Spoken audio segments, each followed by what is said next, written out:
Olá, prontos para mais um Mundo Soja? O Brasil é líder mundial no uso de bioinsumos nesta cultura. E olha só, para chegar nesse patamar não foi fácil. Foi muita pesquisa tecnológica e também em campo. E olha só, a Embrapa Soja tem desenvolvido novos trabalhos. Para saber mais, vamos entrevistar dois pesquisadores de lá, Claudine Seixas e Marco Antônio Nogueira. Sejam muito bem-vindos. Na cultura da soja, o bioinsumo pode ser importante também no controle de doenças. Para isso, eu converso com Claudine, que é especialista nesse assunto, não é mesmo? Exatamente. Então, nós temos aí, inclusive já tem no mercado vários produtos à base de micro-organismos, no caso, que podem controlar outros micro-organismos, fungos que podem causar problemas na soja. Então, a gente já tem vários produtos no mercado e muitas pesquisas aí encaminhadas para colocar novos produtos, novas opções no mercado também para auxiliar no manejo das doenças da soja, e temos também muitas pesquisas para disponibilizar produtos para controle também dos insetos praga. Vamos saber muito mais sobre isso durante o nosso programa. Agora o Marco Antônio tem uma pegada diferente da Claudine, né? Qual é o seu assunto, qual é o seu lado de pesquisa, Marco? Bom, aqui a gente trabalha com os micro-organismos voltados para a fixação biológica do nitrogênio na soja, né, e outros conhecidos como promotores de crescimento, né? O produtor brasileiro ele já é acostumado a usar o inoculante na soja, né, o tradicional Bradyrhizobium para fixação biológica do nitrogênio, mas a gente pode agregar outros organismos, né, e mais recentemente a gente lançou aí tecnologias à base de outros micro-organismos como o próprio Azospirillum, como os mobilizadores de fosfato, né, e outros micro-organismos que podem agregar ainda mais nesse processo de disponibilização de nutrientes para a cultura da soja. Aproveitando que a gente está conversando contigo nesse assunto, Marco, a questão da cobertura, ela pode ser uma importante técnica a ser usada, lógico, com a inclusão do bioinsumos, para um plantio mais saudável?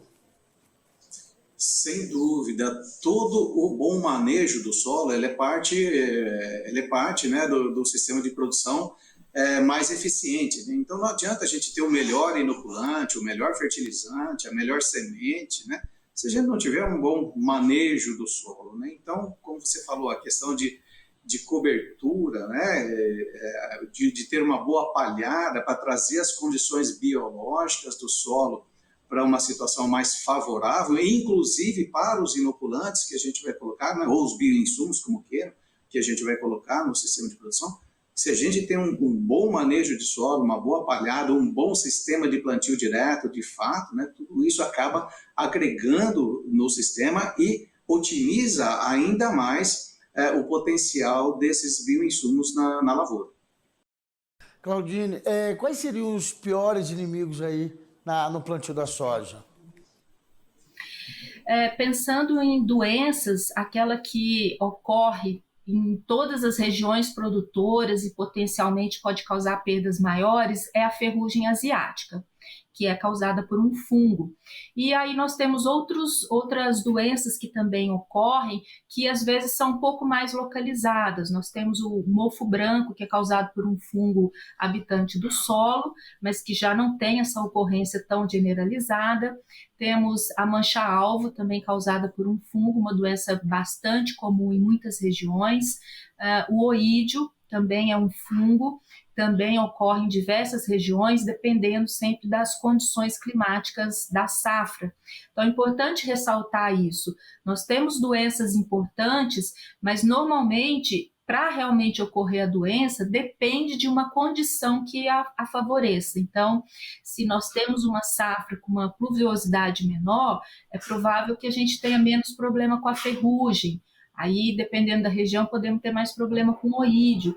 Então, a ocorrência das doenças e a importância delas vai sempre depender da região e da condição climática da safra. Perfeitamente. Marco, nós temos aí a absorção do nitrogênio, né?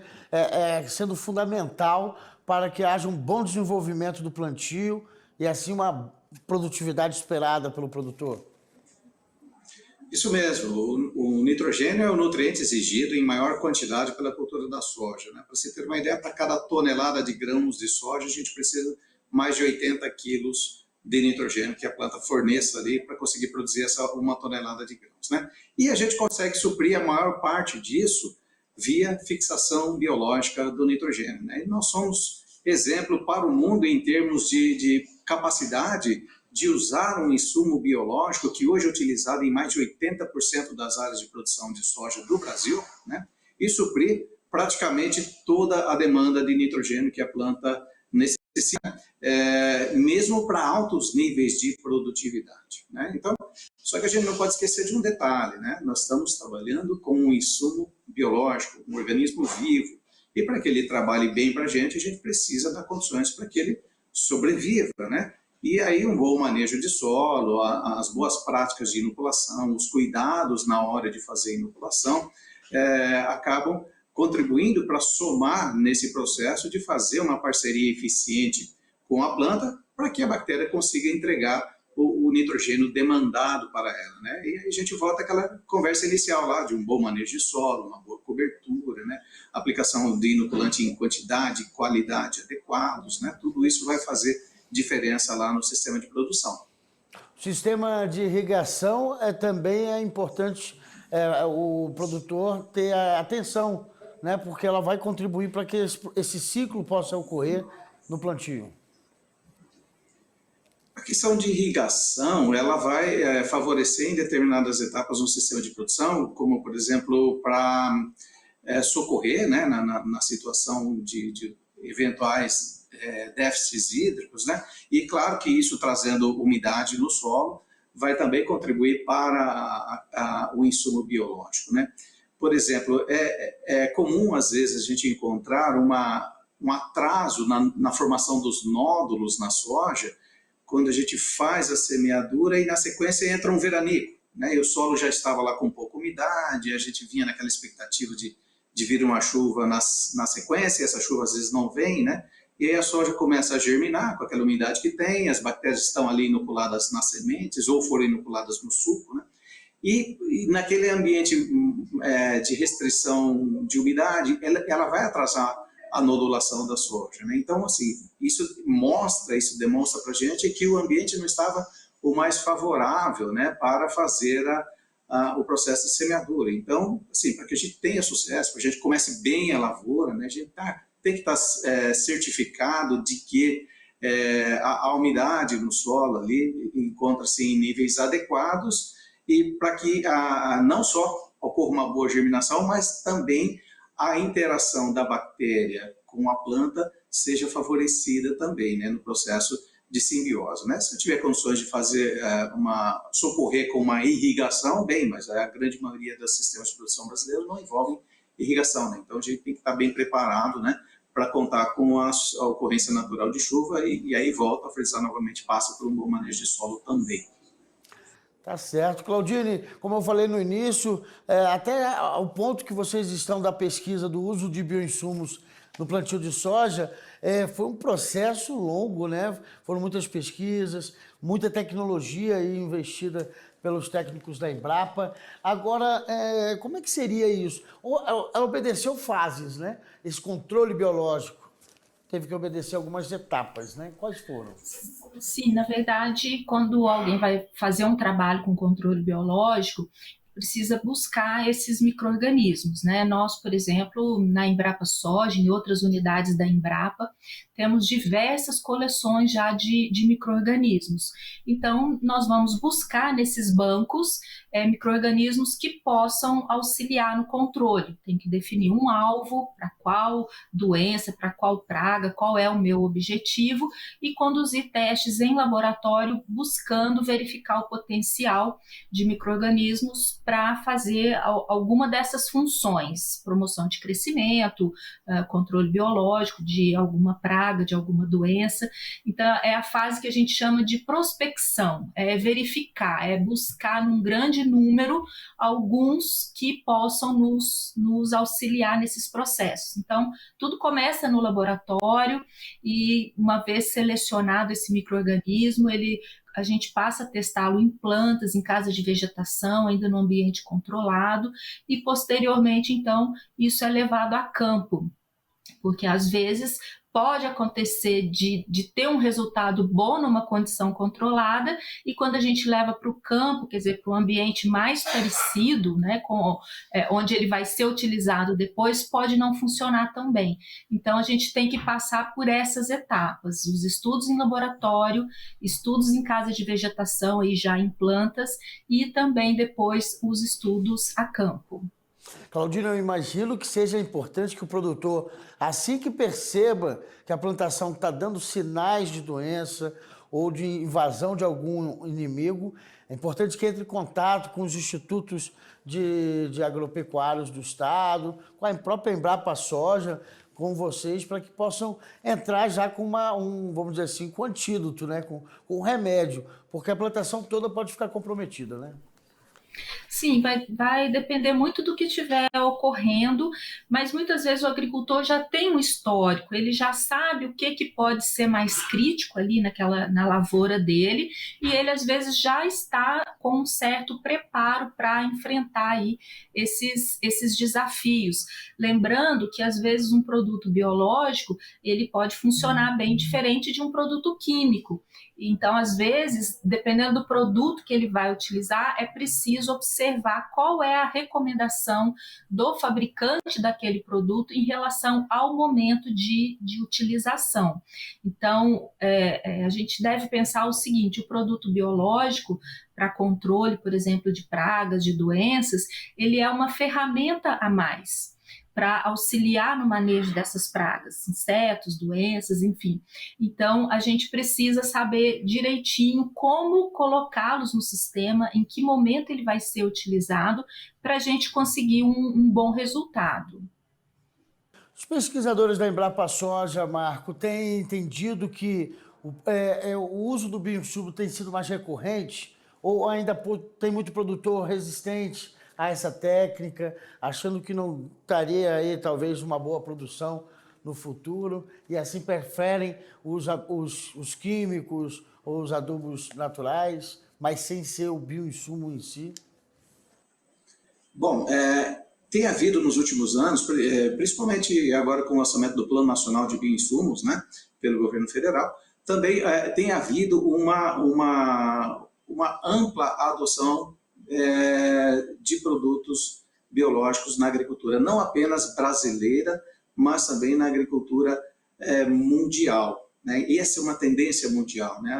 E isso muitas vezes vem das demandas dos consumidores, né? Por produtos que sejam produzidos ali com menos impacto ambiental, com mais sustentabilidade. E os insumos biológicos estão aí para isso, né? Ou para substituir totalmente ou parcialmente os insumos químicos, né? Então, eles podem ser complementares aos insumos químicos e, com isso, a possibilidade de diminuição de uso dos insumos químicos. No caso da nutrição nitrogenada da soja, é possível a gente, na verdade, substitui 100% do fertilizante nitrogenado pelo uso de inoculante. Não tem necessidade de usar fertilizante nitrogenado na cultura da soja. E basta fornecer o inoculante adequado, né, no tratamento adequado de sementes ou na inoculação via suco de semeadura no momento da implantação da lavoura, para a gente conseguir obter todo esse nitrogênio, né, a maior parte dele pelo menos, né, que a soja demanda, e é um custo baixíssimo e com muito pouco impacto ambiental, né? Um número que eu quero trazer aqui para vocês é que os agricultores brasileiros, nas áreas de produção de soja, em média no país, mais de 80% das áreas de produção adotam inoculação. E mais recentemente, nós lançamos a tecnologia de co-inoculação, que traz uma segunda bactéria, que é o azospirillum, né, em combinação com o tradicional Bradyrhizobio na soja, colocadas juntas essa bactéria, seja via sementes, seja via suco de semeadura, e essa tecnologia que foi lançada ali a partir da safra 14-15 já é adotada por mais de 1/4 da área de produção de soja no Brasil. Tamanha aí a afinidade, né, do agricultor brasileiro pela adoção dessa tecnologia de bioinsumos, né? Se a inoculação isolada de Bradyrhizobio na soja mesmo em áreas já tradicionais de cultivo, traz um ganho de produtividade da ordem de 8%, quando a gente agrega essa segunda bactéria, o azospirilo, em co-inoculação, esses ganhos de produtividade chegam a 16%. Então, a gente aumenta ainda mais a eficiência do processo de inoculação da soja, né? E a planta tem um desempenho ainda melhor e consegue entregar mais em termos de produtividade para o produtor. Importante, então, a gente incentivar os produtores a usar os bioinsumos, porque dessa forma eles também estão ajudando as pesquisas a avançarem, assim a gente tem uma produtividade maior de soja logo no futuro, bem próximo, né?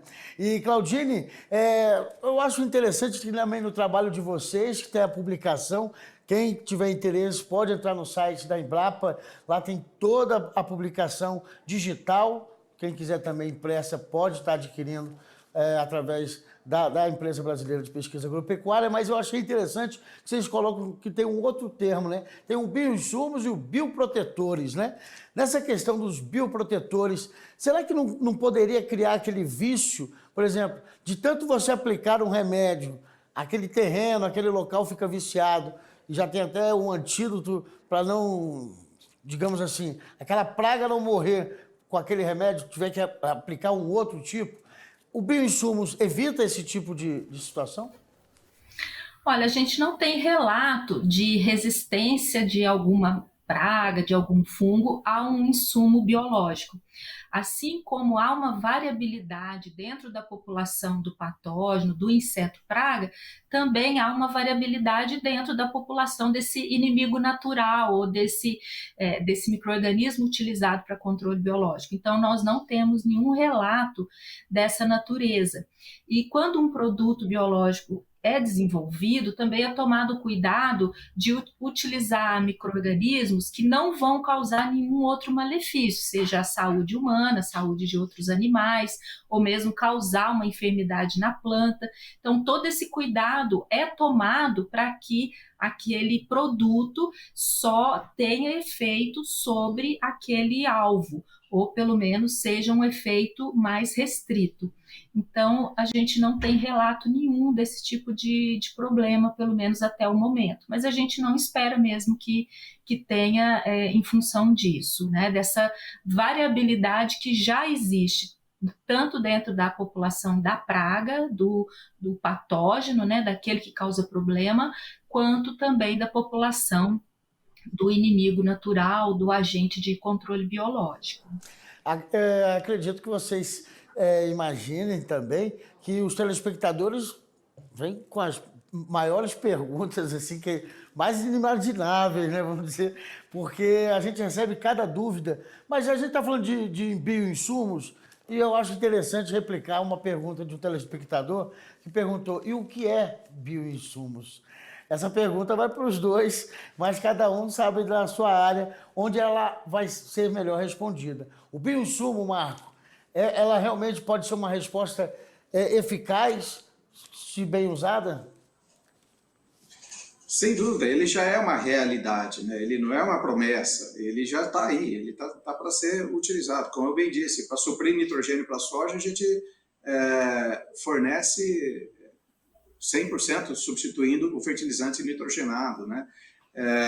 E outras culturas, como que vão no sistema de produção de soja, por exemplo, como o milho, inoculado com azospirilo, ele não supre todo o nitrogênio que o milho precisa, mas aumenta a eficiência de uso, na ordem de 25% a 50% até, em aumento de eficiência de uso do fertilizante nitrogenado. Então, isso é ganho para o produtor, né? Ele acaba usando melhor o insumo que ele está aplicando na lavoura. Os mobilizadores de fosfato, né, eles conseguem mobilizar formas de fósforo que estão presas lá no solo, seja na forma mineral, seja na forma orgânica, e colocar esse nutriente à disposição das plantas, né, aumentando a eficiência de uso desses nutrientes também, né? Então, esses insumos, eles são realidade, né? Eles não são promessas, eles estão aí e boa parte da sustentabilidade do nosso sistema de produção de soja depende desses insumos biológicos ou desses bioinsumos, né? Mas só para explicar um pouco mais, né? O termo bioinsumo em si, ele não quer dizer apenas bactérias e fungos, ele pode compreender também macro-organismos, né?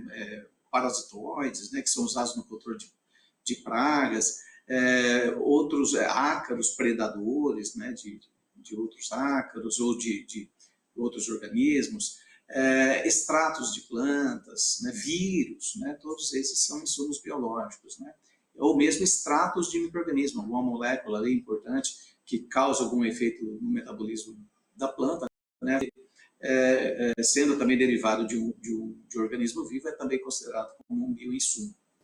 Claudine, como é que a gente chega ao bioinsumo, então, afinal? Porque já houve pessoas assim que já aconteceu de uma pessoa perguntar se é justamente uma mistura de vários alimentos, é como se fosse um adubo, né? Mas assim, não é bem por aí, né? Eu acho que o bioinsumo ele é bem trabalhado, ele é processado, há todo um manejo também nessa preparação dos ingredientes, né?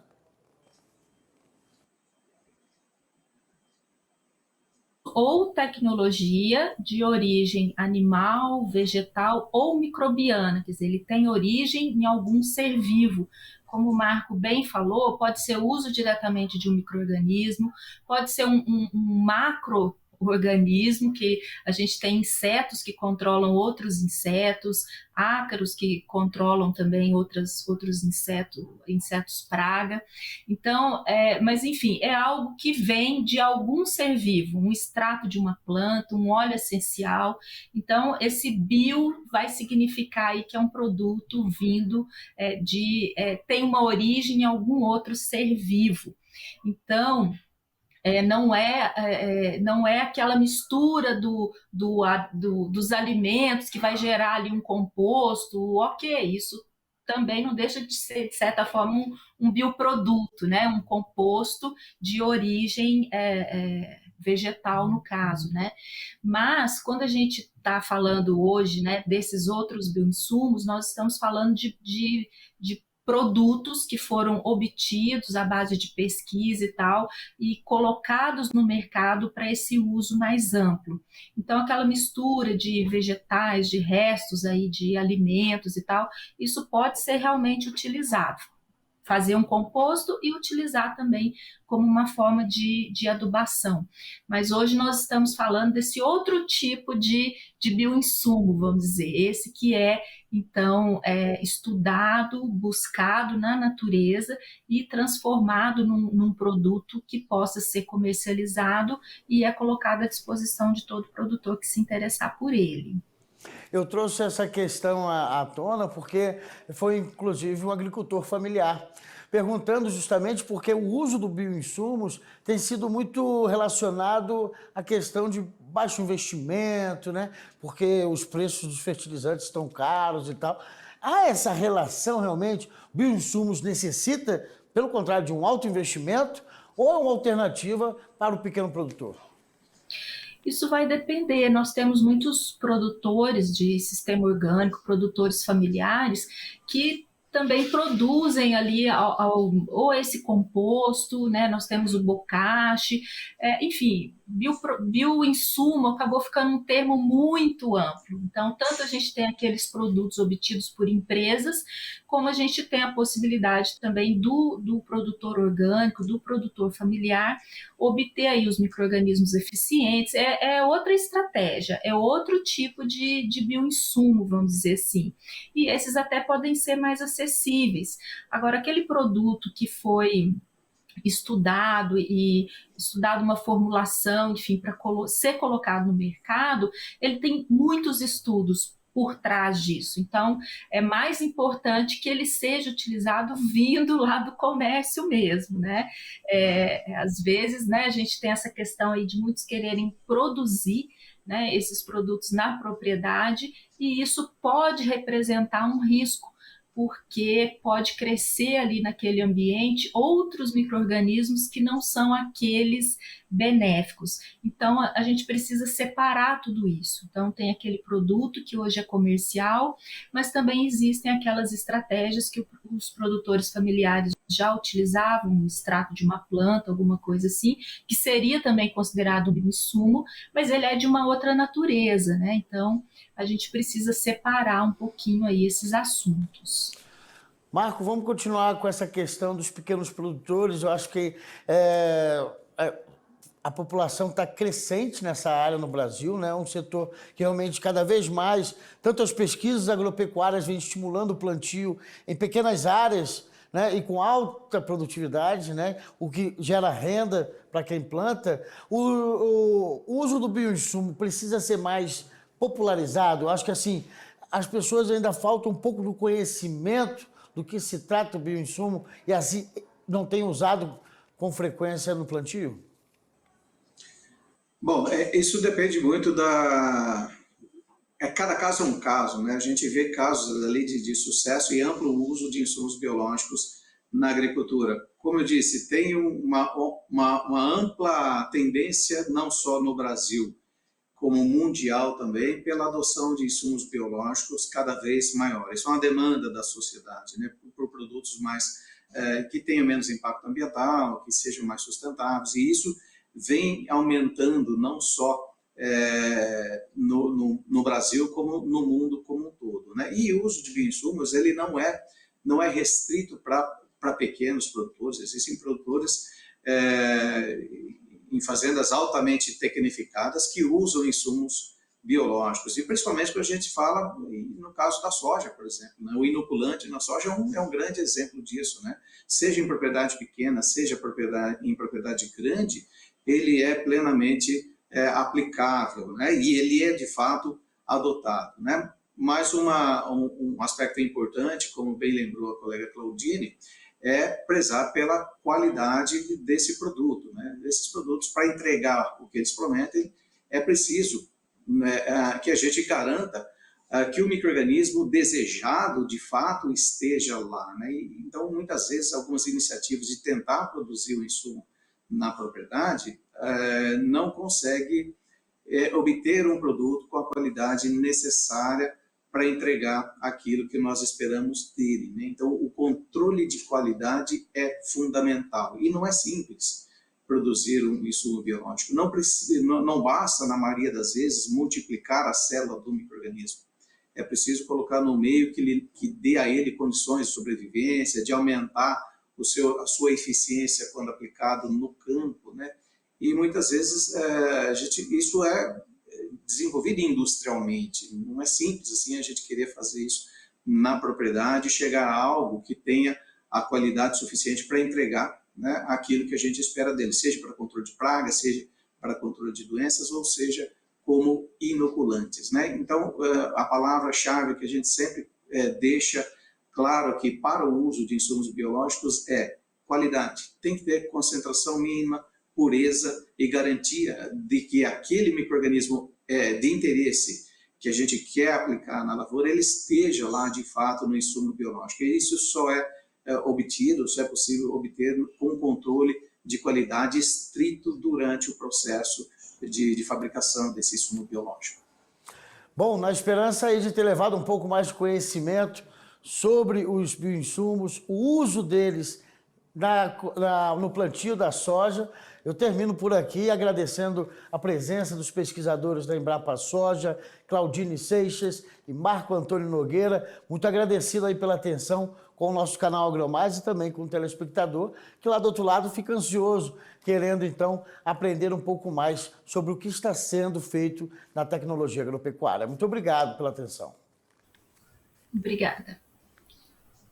Nós que agradecemos e nos colocamos à disposição aqui na Embrapa Soja. Tá certo, muito obrigado. E aí, gostou? Quer indicar para algum conhecido? Basta acessar nossas redes sociais e até o próximo Mundo Soja.